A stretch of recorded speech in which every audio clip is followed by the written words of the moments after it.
శ్రీగురుభ్యో నమః. సమస్త సన్మంగళాని భవంతు. శుభోదయం.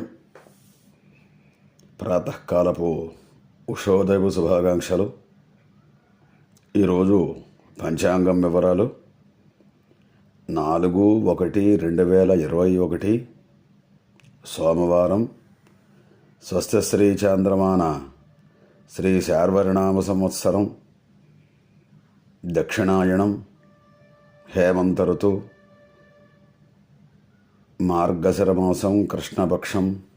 తిథి పంచమి ఉదయం 6:46 వరకు.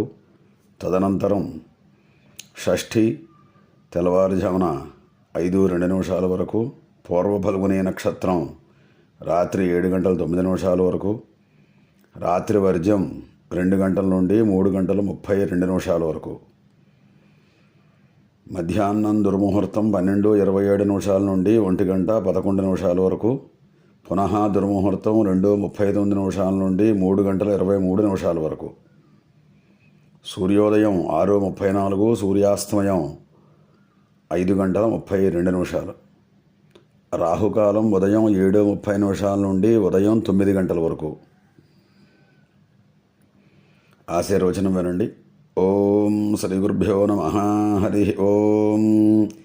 గణానాం త్వా గణపతిగం హవామహే కవిం కవీనాముపమశ్రవస్తమం జ్యేష్ఠరాజం బ్రహ్మణాం బ్రహ్మణస్పత శృణ్వన్నోతిభిः సేదసాదనం.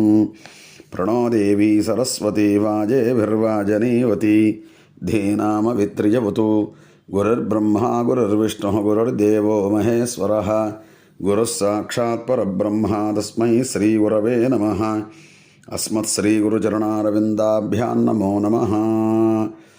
ఓం అగుంసుశ్చ మే రశ్మిశ్చ మేధాభ్యశ్చ మేధిపతిశ్చ మే ఉపాగుంసుశ్చ మేంతర్యామశ్చ మ ఐంద్రవాయవశ్చ మే మైత్రావరుణశ్చ మ ఆశ్వనశ్చ మే ప్రతిప్రస్థానశ్చ మే శుక్రశ్చ మే మంధీ చ మ ఆగ్రయణశ్చ మే వైశ్వదేవశ్చ మే ధ్రువశ్చ మే వైశ్వానరశ్చ మ అర్ధగ్రహాశ్చ మే తిగ్రాహ్యాశ్చ మ ఇంద్రాగ్నిశ్చ మే వైశ్వదేవశ్చ మే మరుత్వతీయాశ్చ మే మాహేంద్రశ్చ మ ఆదిత్యశ్చ మే సావిత్రశ్చ మే సారస్వతశ్చ మే పౌష్ణశ్చ మే పాత్రీవతశ్చ మే హార్యోజనశ్చ మే. పశ్యతి పుత్రం పశ్యతి పౌత్రం ప్రజయా పశుభిర్మిథునైర్జాయతే. యస్యైవం విదుషోऽగ్నిహోత్రం జిహ్వతి. యవుచైన దేవం వేద శతమానం భవతి శతాయుః పురుషస్య తేంద్రియ ఆయుష్యేవేంద్రియే ప్రతితిష్ఠతి. ఆయురారోగ్య మహదైశ్వర్యాభివృద్ధి సిద్ధిరస్తు. పార్వతీ సమేత పరమేశ్వర దేవత సంపూర్ణ అనుగ్రహ ప్రసాద సిద్ధిరస్తు. మనకి మానవ సమాజంలో ఒక్కొక్కసారి ఇతరుల మీద కోపద్వేషాలు రాగద్వేషాలు వస్తూ ఉండొచ్చు. అవి ఒక్కొక్కసారి మంచి ఒక్కొక్కసారి చెడు చేస్తూ ఉంటాయి. రామాయణ ఘట్టంలో కూడా ఒక సందర్భంలో లక్ష్మణుడికి కూడా కోపావేశాలు వచ్చేట. శ్రీరామునికి కుడిభుజంగా ఉండే లక్ష్మణుని సేవాభావాన్ని ప్రశంసించిన వారు ఉండరు. సకల సద్గుణవంతుడైనటువంటి శ్రీరామునికి తోడుగా నీడగా ఉండే లక్ష్మణులో ఆదర్శప్రాయమైనటువంటి ఎన్నెన్నో సద్గుణాలున్నాయన్నది జగమెరిగిన సత్యమే. అటువంటి లక్ష్మణుడికి శ్రీరాముని పట్టాభిషేకానికి ప్రత్యక్షంగా ఆటంకాన్ని కల్పించినటువంటి దశరథునిపై కైకేయిపై పరోక్షంగా కారణమైనటువంటి దైవంపై పట్టరాని కోపావేశాలు వచ్చాయి. దశరథుణ్ణి కైకేయిని శిక్షించి శ్రీరామునికి పట్టాభిషేకం చేయాలని భావించాడు. శ్రీరాముని పట్టాభిషేకానికి అడ్డుగా నిలిచే ఎవరినైనా సరే ఓడిస్తాను, పక్షపాత బుద్ధితో భరతుడికి పట్టం కట్టాలని భావించేవారిని దండిస్తాను, కర్తవ్యాన్ని విస్మరించి చేయకూడ పనిని చేయడానికి సిద్ధపడినటువంటి వ్యక్తి, అధికార గర్వంతో తప్పుదారిన పట్టినటువంటి వ్యక్తి, వయసులో పెద్దవాడైనా తండ్రి అయినా అతన్ని శిక్షించి తీరాల్సిందే అని ధర్మశాస్త్రం ఉద్భవిస్తోంది కదా. అని లక్ష్మణుడు రాముడితో అన్నాడు.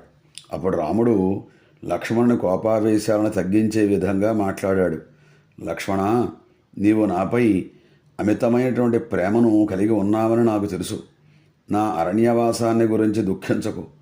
ఇది నాకు కలిగినటువంటి అవమానంగా అపకారంగా భావించకు.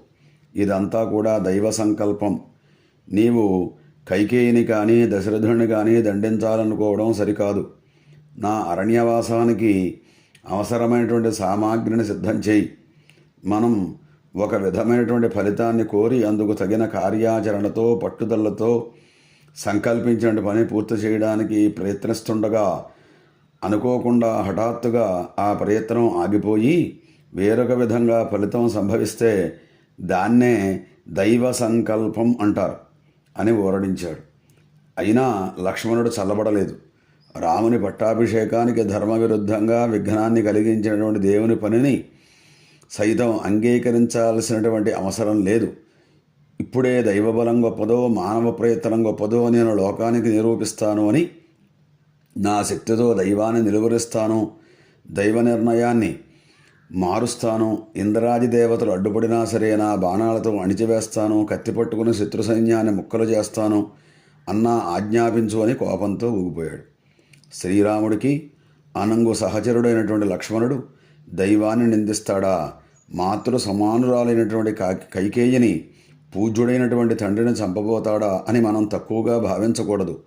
రాముని క్షేమం హితం కోసం, ప్రజల సంతోషం కోసమే లక్ష్మణుల్లో కోపావేశాలు పెలుబిలికి వచ్చాయి.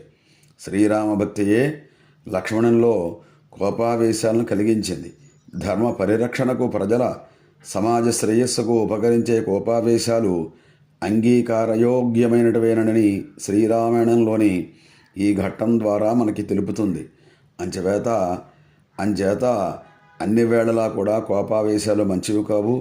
దాన్ని నిగ్రహించుకుని జాగ్రత్తగా ఆలోచిస్తే మంచిదో చెడుదో మనకే తెలుస్తుంది. అంతవరకు కూడా సంయమనం పాటిస్తూ అందరూ కూడా ఆ దైవాన్ని మనం నమ్ముకుని మనమంతా కూడా జీవిద్దాం. స్వస్తి. ప్రతిరోజు వచ్చేటువంటి ఈ యొక్క పంచాంగ వివరణములు, ఆశీర్వచనము, ఇంకా అనేక ఆధ్యాత్మికమైనటువంటి మంచి మంచి విషయములు అన్నీ వీడియో రూపంలో మీ అందరికీ కూడా అందజేస్తూ ఉన్నాం.